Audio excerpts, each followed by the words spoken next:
인생을 살다 보면은 언제나 고비가 있게 마련입니다. 특별히 좋은 일의 경우, 그리고 또 중요한 일의 경우, 또 꼭 해결을 돼야 된다 생각되는 일의 경우, 항상 우리는 인생의 고비를 이제 만나게 됩니다. 이제 그때 필요한 것이 이제 믿음인 거죠. 그래서 우리 예수님도 우리에게 두려워하지 마라, 믿기만 하라 라고 그렇게 말씀하고 계시는 것입니다. 예수님이 다시 배를 타고 이제 맞은편으로 또 가시게 이제 됐습니다. 예수님이 바닷가에 오셨다. 어떻게 사람들이 알고 또 사람들이 몰려들기 이제 시작했던 것이죠. 다시 예수님의 전도 현장은 바닷가셨던 것을 볼 수가 있습니다. 근데 그때 회당도 아니고 그 바닷가에 지체 높으신 그 지역의 회당장 야이로라는 사람이 예수님 앞에 와서 사실 그곳에 있었던 사람에게는 충격적인 행동을 합니다. 그게 뭐냐 하면은 마가복음 오늘 5장 한번 22절을 보시면 회당장 중에 야이로라는 사람이 와서 예수를 보고 발 앞에 엎드렸다 이렇게 말합니다. 그냥 인사 정도 해도 얼마든지 놀라운 광경인데 예수님의 발 아래에 엎드렸다라고 말합니다. 발 아래에 엎드렸을 정도라면 이유가 있었겠지 않겠습니까? 그리고 발 아래에 엎드리는 행동은 종이 주인 앞에서 조아릴 때 하는 행동이 아니겠어요? 이 회당장이 누굽니까? 그 지역의 최고 어르신입니다. 최고 지도자고요. 회당의 모든 일들을 책임지고 이끌어가는 그런 사람입니다. 아무나 회당장이 되지는 못합니다. 그런데 그 사람이 예수님의 발 앞에 넙죽 엎드리게 됐던 거죠. 이게 왜 충격적인 거냐 하면은 지금 예수님은 헤롯dem과 또 바리새인들로 인해서 죽임당하시기 전이었던 그러한 계속 그런 모의들이 벌어지고 있었던 그런 상황이었던 거죠. 회당장 야이로가 몰랐을까? 알았겠죠. 예수님에 대한 나쁜 소문, 또 예수님에 대한 그러한 그 악의들이 이 사람들에게 많았다라는 것을 분명히 회당장 알았을 텐데 그 많은 사람들이 있던 그 자리에 회당장이 와서 꼭 종이 주인에게 하듯 발 아래 예수님께 넙죽 엎드립니다. 그 이유가 무엇이었어요? 오늘 마가복음 5장 23절에 보면은 이렇게 말하죠. 간곡히 구하여 이르되 내 어른 딸이 죽게 되었으니 오셔서 그의 위에 손을 얹으사 그로 구원을 받아 살게 하소서라고 이렇게 말하고 있습니다. 부모에게 자식은 전부가 아니겠어요? 그런데 그 전부인 딸이 죽게 된 거예요. 숨이 넘어갈 판입니다. 더구나 오늘 마가복음에 보면은 그 딸의 나이가 몇 살이냐 하면 12살입니다. 12살이라고 한다면은 우리와 좀 많이 달라요. 12살이라고 한다면 바 미츠바라고 그래서 이스라엘은 이제 성년식을 끝낸 겁니다. 결혼도 보낼 수 있는 나이입니다. 가장 예쁘고 가장 기대가 많았던 그러한 때인 것입니다. 이스라엘은 바 미츠바가 되면은 이스라엘의 아주 역사적인 장소 마사다에 가가지고 성년식을 지금도 진행합니다. 저는 그 광경을 보았습니다. 많은 사람들이 아이 주변에 모여가지고 아이를 축복해요.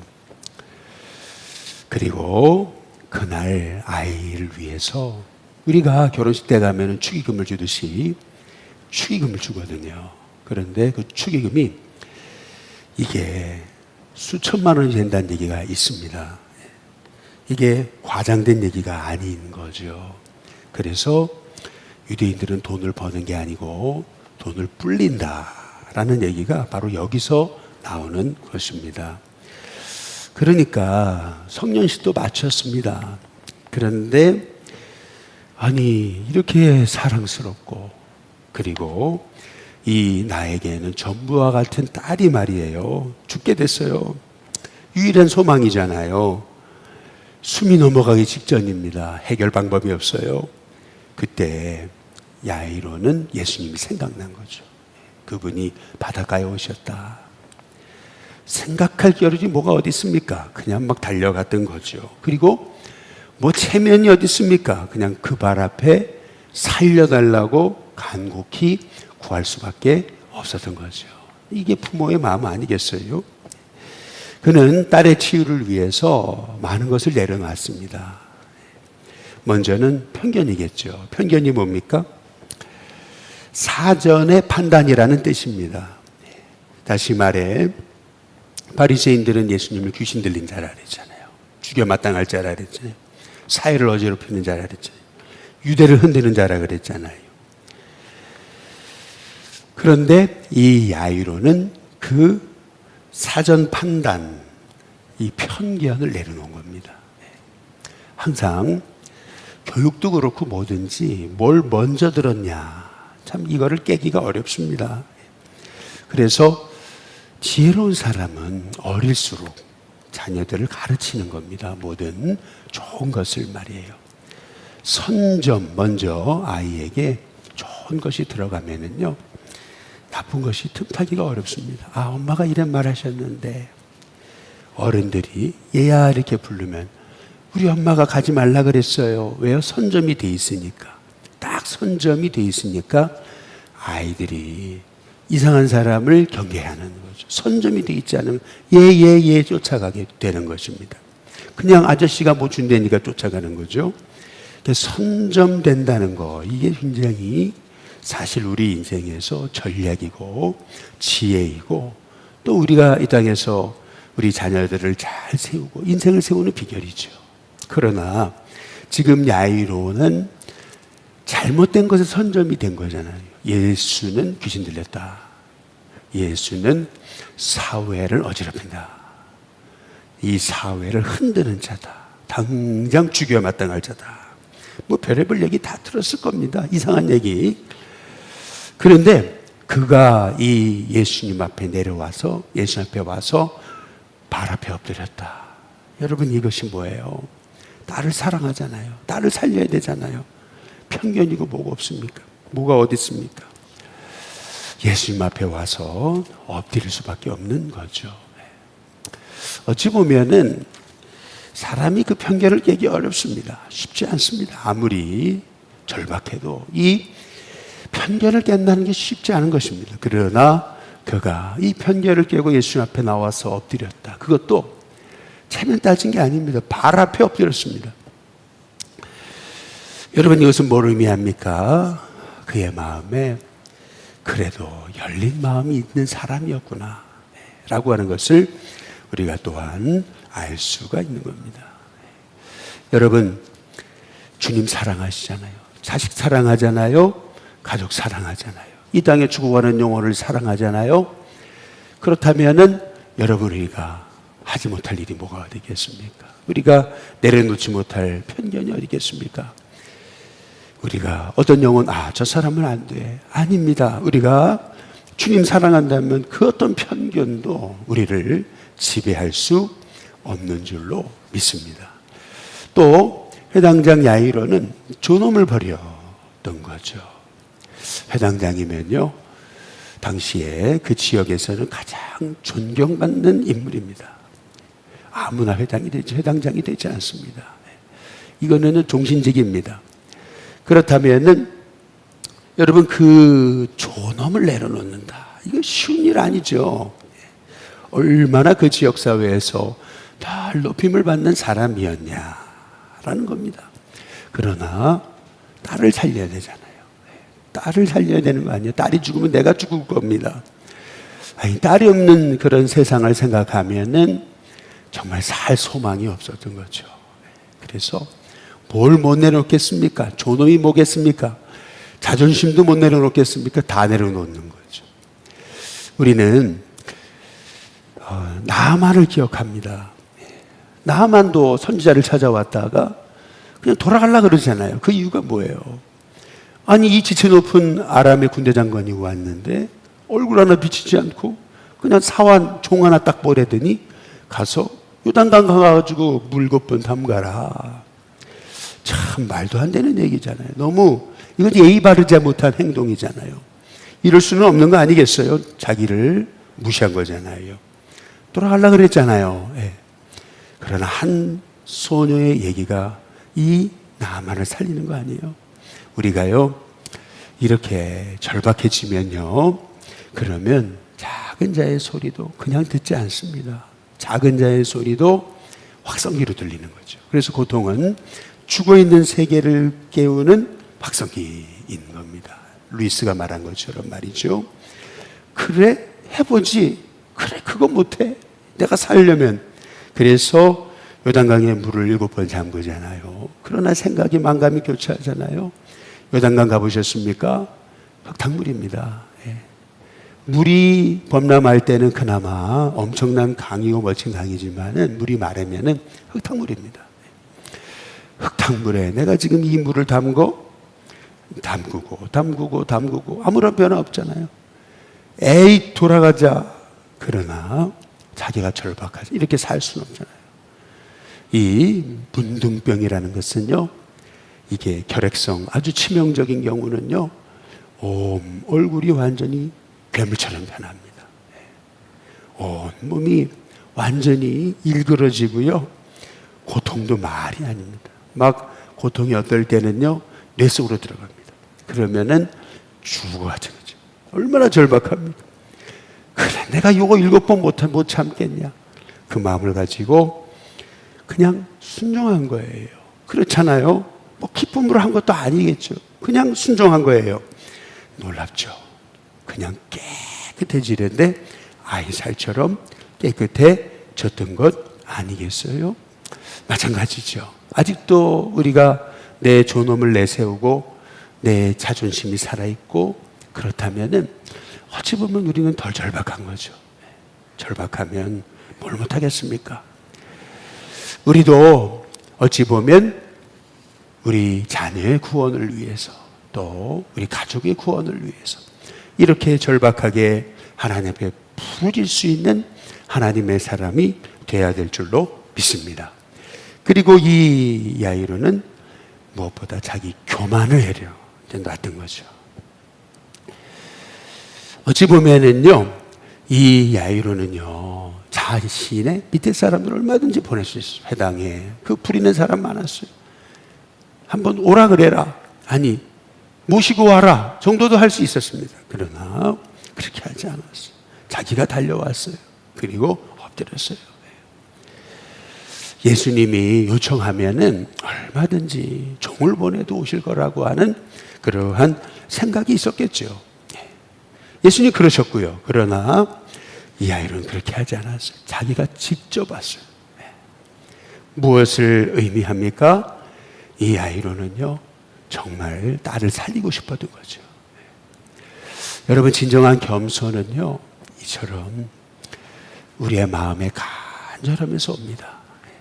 또 우리의 겸손은 예수님을 사랑하면서 오는 거예요. 사랑하면 겸손하게 됩니다. 그게 축복의 비결이죠. 마지막으로 아마도 이 야이로는 이 예수님께 와서 발 앞에 엎드리면서 아, 이제 내 친구들하고는 끝이구나. 아마 그런 생각을 했을 겁니다. 친구들이 누굽니까?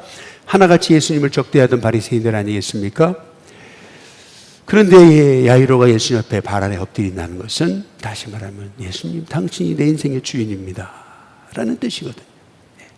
종은 주인 앞에 머리를 조아리면서 엎드리면서 당신이 주인입니다 라고 수없이 아침마다 고백하게 했던 것이 당신의 당시의 전통인 거죠. 그런데 지금 야이로는 예수님 앞에 와서 당신이 내 주인입니다 라고 행동하고 있는 겁니다. 그러니 왕따 당하는 건 기본이고요. 사회에서 내침받을 거 각오하고, 아니 회당장이라는 직, 그것도 이제는 빼앗길지도 모르는 상황이었습니다. 그러나 딸을 살려야 되잖아요. 죽어가는 내 딸 전부잖아요.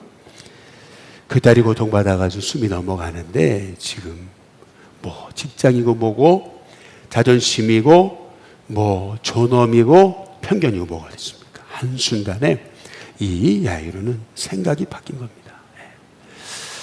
저와 여러분에게도 이런 간절함이 있기를 주님의 이름으로 축복합니다.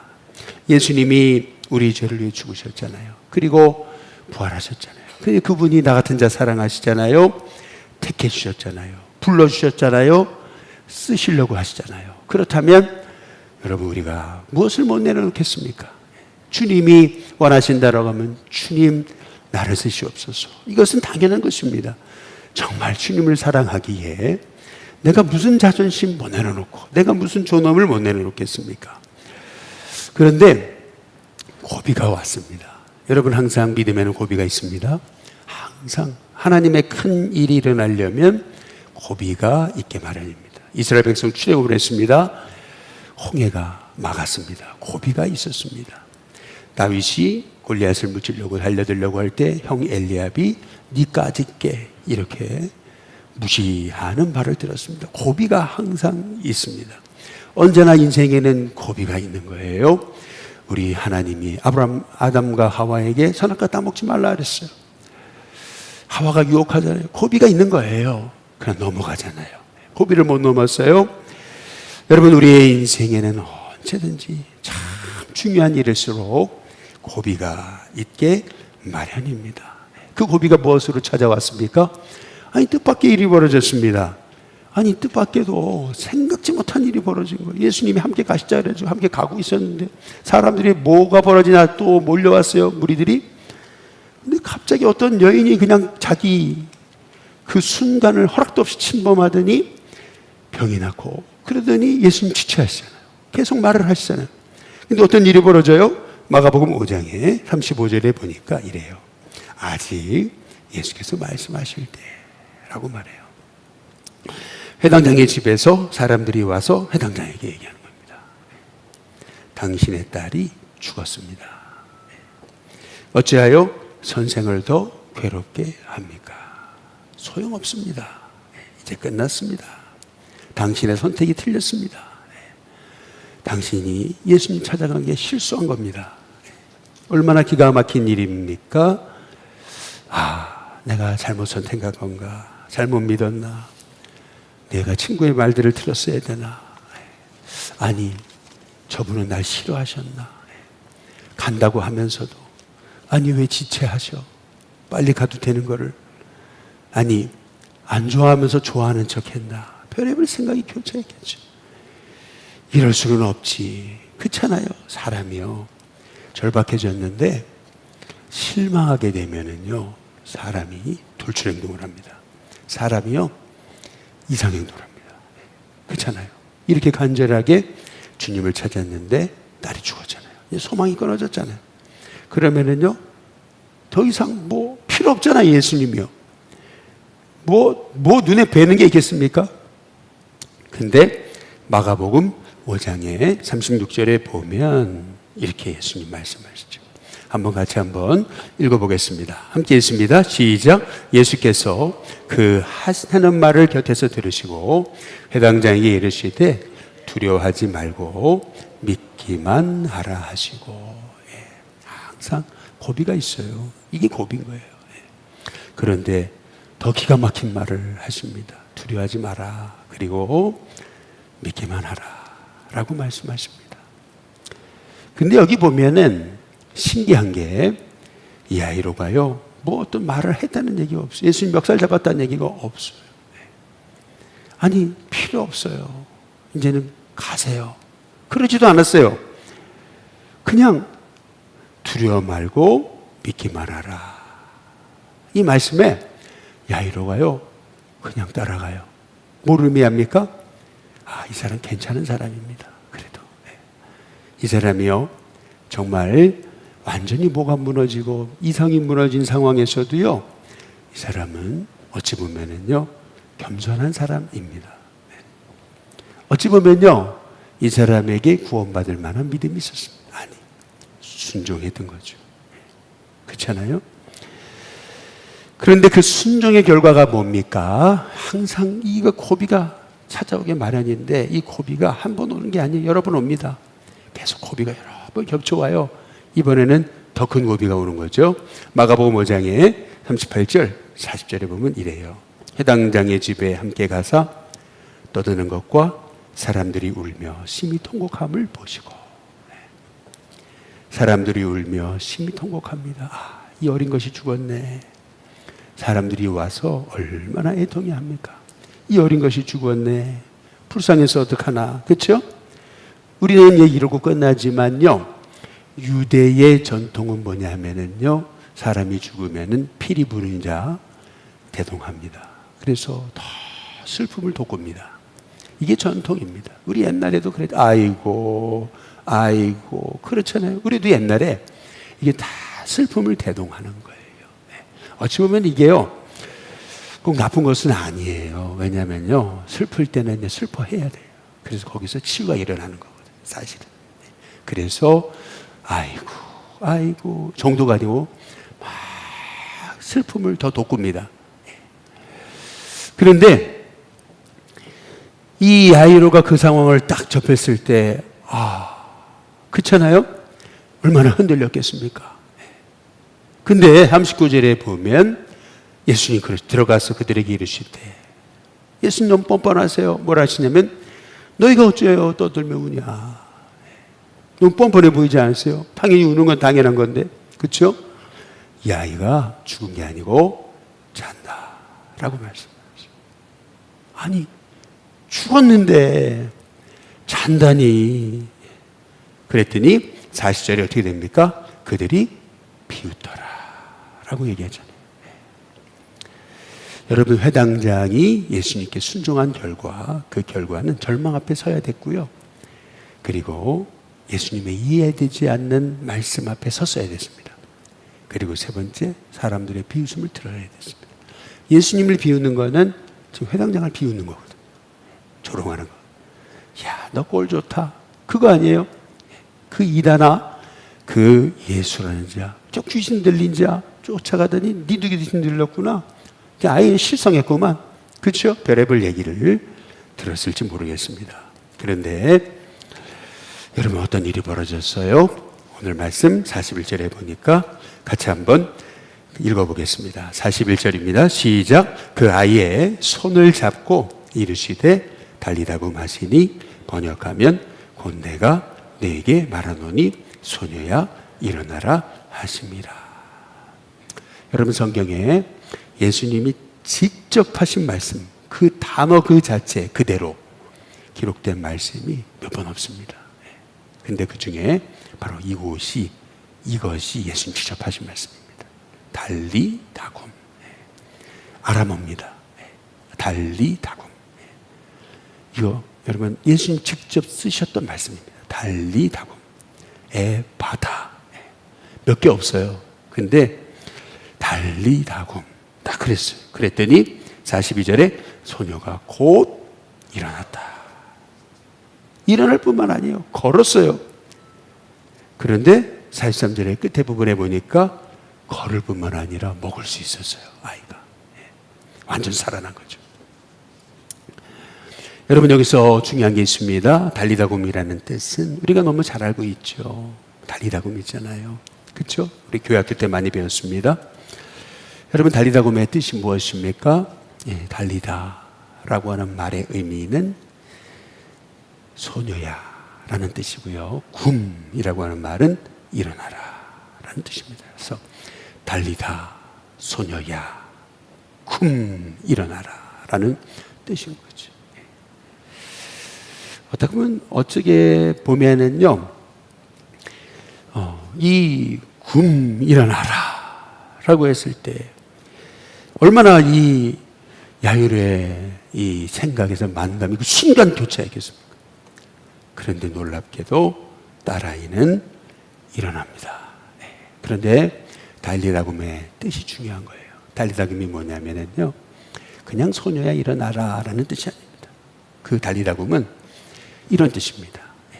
사랑하는 엄마가요, 우리 어린아이, 사랑하는 아이를 깨울 때 어떻게 깨워요? 사랑하는 딸아, 얘야 일어나렴, 얘야 일어나야지, 이런 뜻입니다. 이 달리다굼이란 말이에요. 아니, 죽어서 저러고 있는 딸에게 저렇게 속삭인다고 되나? 사랑하는 딸아 일어나야지, 예수님 말씀하십니다. 달리다 굼, 우리는 달리다 굼 예수님이 했을 거라고 이렇게 생각합니다. 아닙니다. 딱 손을 잡으시면서 일으키시면서 딸아 일어나야지. 꼭 예수님이 이 야이로의 딸을 자기 딸처럼 여기는 모습입니다. 여기서 우리는 놀라운 것을 깨달아야 합니다. 첫 번째, 예수님이 무관심하신 게 아니고 예수님이 이 딸을 사랑하신 거구나. 사랑을 깨닫게 되는 거죠. 그리고 두 번째로, 이 야이로는요, 그냥 딸이 병이 나았으면 해서 온 거예요. 그런데 이 야이로는 딸의 병이 낫는 것 정도가 아니고 딸이 다시 살아나는 것, 소생하는 것을 경험하게 됩니다. 그렇잖아요? 이 얘기는 뭘 의미해요? 이 야이로는 예수님의 부활을 미리 경험하는 겁니다. 이 달리다 굼 있잖아요. 어찌 보면은 우리 예수님 십자가 위에 죽으셨을 때 하늘 위에서 예수님도 달리다 굼, 그렇죠? 그걸 신뢰하지 않으셨을까? 그 음성을 들으지 않으셨을까? 마지막, 그렇죠? 죽은 자도 살리시는 하나님, 여러분 그 하나님을 이 야이로는 경험합니다. 여러분 믿음의 고비가 있어요. 여기까지 참았는데 이제 끝이다. 그래, 참을 만큼 참았다. 그렇죠? 이게 고비입니다. 그래 해도 안 된다. 어차피 안 되는 거. 이게 고비인 거예요. 그래, 괜한 일을 했지. 여러분 이 고비입니다. 그러나 우리 예수님 말씀하십니다. 두려워하지 마. 믿기만 하라. 달리다 굼. 내가 사랑하거든. 여러분 그 주님의 사랑을 경험하게 될 때 우리는 예수님의 십자가 부활, 그리고 십자가의 능력, 십자가의 권능을 우리가 체험하게 됩니다. 이번 사순절이 십자가의 은혜가 무엇인지, 부활의 은혜가 무엇인지 깨닫고, 여기 이 야이로처럼 많은 고비가 있었잖아요. 그렇잖아요? 그럼에도 그냥 주님 신뢰하고 가다가 두려워하지 말고 믿기만 하라 하셨던 말씀대로 하나님이 이루시고 일으키시는 은혜를 체험하게 되시길 주님의 이름으로 축복합니다.